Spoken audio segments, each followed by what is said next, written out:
ಸುಮ್ಮನಿರಲಾರ್ದೆ ಸಿದ್ದರಾಮಯ್ಯರನ್ನ ಕೆಣಕಿದ್ರ ರೆಡ್ಡಿಗಾರು. ಎಡವಟ್ಟಾಯ್ತು. ಜನಾರ್ದನ ರೆಡ್ಡಿಗೆ ತಲೆ ಬಿಸಿ ಹೆಚ್ಚಾಯಿತು. ಸಿದ್ದರಾಮಯ್ಯ ಮಾನ ಮರ್ಯಾದೆ ಬಗ್ಗೆ ಮಾತನಾಡಿದ್ದೆ ಎಡವಟ್ಟಾಗಿಬಿಟ್ಟಿದೆ. ಈಗ ಸಿದ್ದರಾಮಯ್ಯ ರಾಜೀನಾಮೆಗೆ ಆಗ್ರಹಿಸಿದ್ದ ಜನಾರ್ದನ ರೆಡ್ಡಿ ಮಾತನಾಡುವಾಗ ಸಿದ್ದುಗೆ ಮಾನ ಮರ್ಯಾದೆ ಇಲ್ಲ ಅಂತ ರೆಡ್ಡಿ ಬೈದು ಬಿಟ್ಟಿದ್ರು. ಸಿದ್ದು ಬೆಂಬಲಿಗರನ್ನ ಕೆರಳಿಸಿತ್ತು ಜನಾರ್ದನ ರೆಡ್ಡಿ ಮಾತುಗಳು. ಕಲಿಸಿದ ಪಾಠ ಸಾಕಾಗಿಲ್ಲ, ಮತ್ತೆ ಪಾಠ ಹೇಳಿ ಕೊಡೋದಕ್ಕೆ ಪ್ಲಾನ್ ಮಾಡಿದ್ದಾರೆ. ಜನಾರ್ದನ ರೆಡ್ಡಿ ಹಳೆ ಕೇಸ್ ಫೈಲ್ಗಳ ಪರಿಶೀಲನೆಗೆ ಮುಂದಾಗಿದ್ದಾರೆ. ರೆಡ್ಡಿ ಫೈಲ್ ಪರಿಶೀಲನೆಗೆ ರಾಜ್ಯ ಸರ್ಕಾರ ಸೂಚನೆಯನ್ನ ಕೊಟ್ಟಿದೆ. ಬೇಲ್ ಮೇಲೆ ಹೊರಗಿರುವ ಮಾಜಿ ಸಚಿವ ಜನಾರ್ದನ ರೆಡ್ಡಿಗೆ ಮತ್ತೆ ಕಾನೂನು ಸಂಕಷ್ಟ ತರುವುದಕ್ಕೆ ತಂತ್ರವನ್ನ ಹೆಣಿತಾ ಇದ್ದಾರೆ. ತೆರೆಮರೆಯಲ್ಲಿ ಜನಾರ್ದನ ರೆಡ್ಡಿಗೆ ಸಿದ್ಧವಾಗ್ತಾ ಇದೆ ಖೆಡ್ಡ.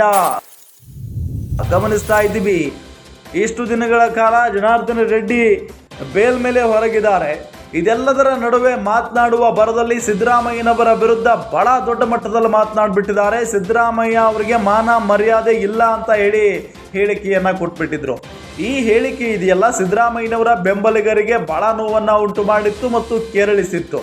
ಈಗ ಅದೇ ಹೇಳಿಕೆ ದೊಡ್ಡ ಎಡವಟ್ಟಾಗಿಬಿಟ್ಟಿದೆ. ಜನಾರ್ದನ ರೆಡ್ಡಿಗೆ ತಲೆ ಬಿಸಿ ಹೆಚ್ಚಾಗಿಬಿಟ್ಟಿದೆ. ಸಿದ್ದರಾಮಯ್ಯಗೆ ಮಾನ ಮರ್ಯಾದೆ ಇಲ್ಲ ಅಂತ ಹೇಳಿ ಬಹಳ ದೊಡ್ಡ ಮಟ್ಟದಲ್ಲಿ ಹೇಳಿಕೆಯನ್ನ ಕೊಟ್ಟುಬಿಟ್ಟಿದ್ರು. ಸಿದ್ದರಾಮಯ್ಯ ರಾಜೀನಾಮೆಗೆ ಆಗ್ರಹಿಸಿದ್ರು ಜನಾರ್ದನ ರೆಡ್ಡಿ. ಇದು ಸಹಜವಾಗಿ ಸಿದ್ದರಾಮಯ್ಯ ಬೆಂಬಲಿಗರನ್ನ ಕೆರಳಿಸಿತ್ತು. ಈಗ ಕಲಿಸಿದ ಪಾಠ ಸಾಕಾಗಿಲ್ಲ ಇವರಿಗೆ, ಮತ್ತೆ ಪಾಠ ಹೇಳಿಕೊಡೋದಕ್ಕೆ ಪ್ಲಾನ್ ಮಾಡ್ಕೊಂಡಿದ್ದಾರಂತೆ ಮುಖ್ಯಮಂತ್ರಿಗಳು. ಜನಾರ್ದನ ರೆಡ್ಡಿ ಹಳೆ ಕೇಸ್ ಫೈಲ್ಗಳನ್ನು ಮತ್ತೊಮ್ಮೆ ಪರಿಶೀಲನೆ ಮಾಡಲಾಗುತ್ತೆ.